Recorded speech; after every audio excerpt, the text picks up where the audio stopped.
በወሬ መሀል የዩቲዩብ ቪዲዮ መቅረጽ ትዝ ሲለኝ አሁን ለምን አልቀርጽም? አሁን ምን ልሰራ ነው? ነጭ ሽንኩርት ልልጥ ነው። ስለዚህ መቅረጽ አለብኝ ቪዲዮ አይደል? አዎ ነጭ ሽንኩርት ላዘጋጀውና ቪዲዮ ልቅረጽ ግድ የላችሁ። እሱ ነው የሚሻለኝ፣ ሳይሻለኝ አይቀርም።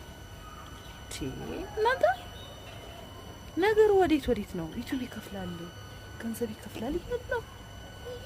ህዝቡ ደግሞ አይናገርም። አንዳንድ ደጋግ ልብ ያላችሁ ሰዎች ካልሆኑ በስተቀር ህዝቡ ዩቲዩብ እንደሚከፍል በይፋ አይነግረንም። ኢትዮጵያ ላይ ያሉ ልጆች ወጣቶች እንዳለ ተሰብስበው እናቴ ሙልጭ ነው ገንዘቡን እኛስ ብንሰራ። ኧረ ነው እናንተም ምን እየሰራችሁ ነው? አሁን ሽንኩርት እየላጣችሁ ነው? ቤት እያጸዳችሁ ነው? ልብስ ማሽን ላይ ለማድረግ እየተጠደፋችሁ ነው ወይስ አበባ እያጠጣችሁ ነው ወይስ ልጆቹን ለመጫወት እየተጠደፋችሁ ነው? ኦኬ መዳም መጣች። በቃ ፖዝ አርጊው ካሜራውን ፖዝ አርጊውና ሂጂ። ማዳም እየጠራችሽ ነው። ስትመለሽ ያስጀምሪው። ጉድ እኮ ኖ የመቸኝ ነው። ሽንት ቤት ላጥብ ነው። አሁን ሽንት ቤት ውስጥ እኮ ይቻላል። ሽንት ቤትም ውስጥ የሽንት ቤት እንዴት እንደሚታጠብ ሙያ ለማያውቁ ልጆች፣ አዳዲስ ለሚመጡ የመዳም ቅመሞች ሙያ እኮ ማስተማር ይቻላል ጋይስ።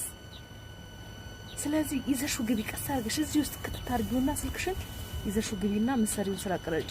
ያለ ድምጽ ከተሰማ ስታወሪ ከተሰማ ምናልባት እቺ ልጅ ምን እያደረገች ነው ተብለሽ ሰው ሊመጣብሽ ይችላል። ስለዚህ ምንድነው ማድረግ ያለብሽ? ድምጽ ይቅር፣ አታውሪ። ቪዲዮን ቀረጪ።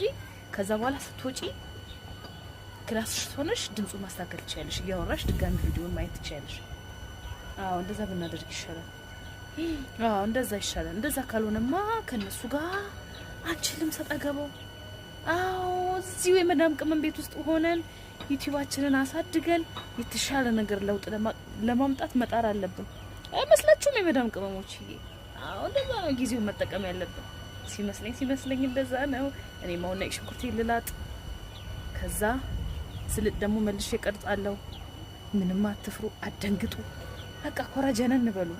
ይሄው አሁን መጣችብኝ። ይሄው ላጥፈው ነው።